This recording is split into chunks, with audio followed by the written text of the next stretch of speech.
మరియమాత పూజిత మాసము మే మొదటి దినము. మరియమ్మ గారు సర్వేశ్వరుని చేత ప్రత్యేకంగా ఎన్నుకొనబడినది. అందువలన ఆమె మిక్కిలి ప్రభావం కలిగినది. పరిపూర్ణ పరిశుద్ధురాలు, మిక్కిలి గౌరవ మహిమలు కలిగినది. తన ప్రియసుతుడు మనుషోతారమెత్తి మానవాళిని రక్షింపవలెనని పితైన దేవుడు నిశ్చయించుకొనెను. తన ఏకైక పుత్రునకు ఈ లోకమున తల్లిగా నుండుటకు ఆయన కన్య మరియమ్మను ప్రత్యేకించి ఏరి ఎన్నుకొనెను. ఆ కారణం చేత మరియమాత మిక్కిలి ప్రభావం గలది అని చెప్పవచ్చును.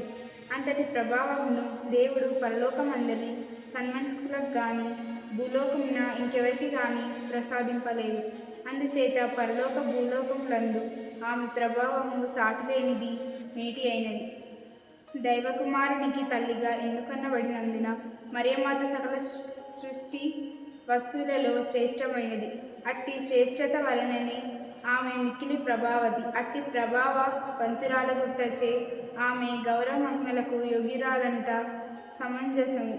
కావున కన్య మరియమ్మ యొక్క మితిలేని ప్రభావం నెరిగి మనమామెను తగు రీతిని గౌరవించి పొగడి స్తుతించుట ఎంతైనా తగినది. దేవుడు పరిపూర్ణుడు, పరిశుద్ధుడు. ఆ పరిశుద్ధుడైన దేవుని తల్లి పరిశుద్ధురాలంట నిర్వివాదంశు.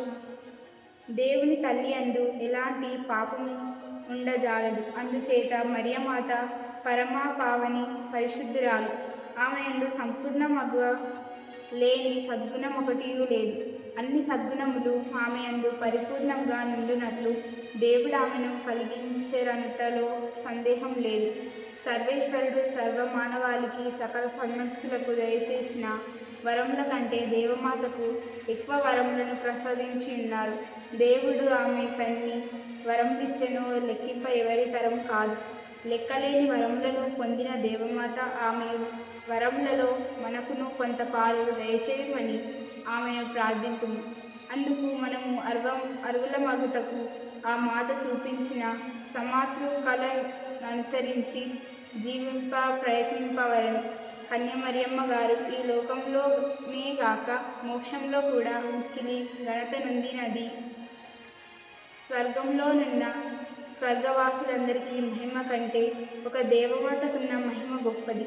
స్వర్గలోకమందు క్రీస్తు ప్రభువగు తన కుమారుని యొక్క కుడివైపున మిక్కిలి వైభవోపేతమై ప్రకాశించు సింహాసనమున కూర్చుండు భాగ్యము మరియమాతకే దక్కినది గాని ఏ సన్మనస్కుడికి గాని ఏ పునీతునికి గాని ఆ భాగ్యం దక్కలేదు.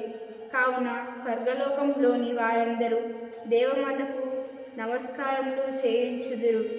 స్వర్గవాసులతో పాటు మనమును ఆమెకు భక్తిపూర్వకంగా నమస్కరించి ఆమె చల్లని చూపులకు పాత్రమగినట్లు ప్రయాసపడుదుము. మన కొరకు ఆ తల్లి తన దివ్యకుమారుని వేడి మన కష్టములందు ఆదుకొనెను. ఆమె యందు ప్రేమ కలిగి భక్తి ప్రపత్తులతో ప్రార్థించినచో ఆమె ఎప్పుడునూ మన చేయి విడవదు. అద్భుతము. అనేక మంది పుణ్యచరితులు దేవమాతపై మిక్కిలి ప్రేమ భక్తి ప్రపత్తులు చూపించి ఇతరులు కూడా ఆమె యందు భక్తిని పెంపొందించుటకు ఎంతో కృషి చేసి ధన్యాత్ములైరి. పునీత శౌరివారు తాను జీవించిన కాలం అంతయు దేవమాతపై మిక్కిలి భక్తి గలవాడై ఆమెను ప్రియముతో సేవించుచుండెను. క్రీస్తు సువిశేషమును దశ దిశలా వ్యాపించేయుటకై తాను పడిన కష్టములన్నింటినీ దేవమాతకు అర్పించి ఆమె ప్రేమను సంపాదించెను.